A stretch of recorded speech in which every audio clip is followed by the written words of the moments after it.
Hey guys, Ryan Moeller here, and I want to share my first flip ever in Indianapolis. It was 1242 Cottage.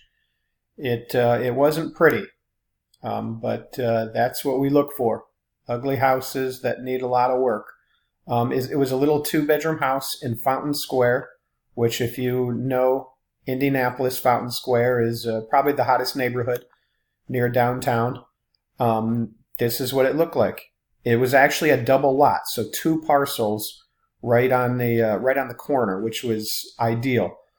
We ended up actually tearing down this garage right here. That way, we were able to sell the lot here for $50K.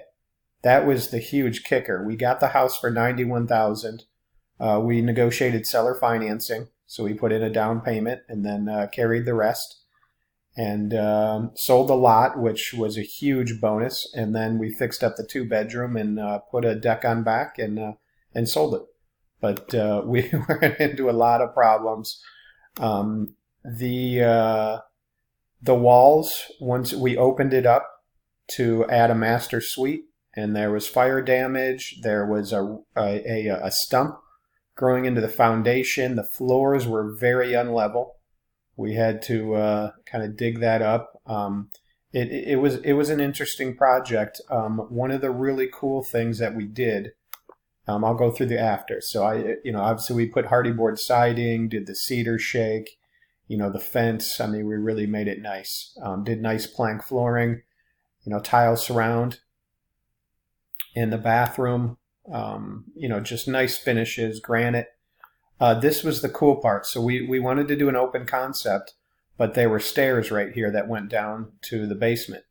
This actually is retractable. This actually is sitting on like little wheels, and this counter here on the island, it actually opens.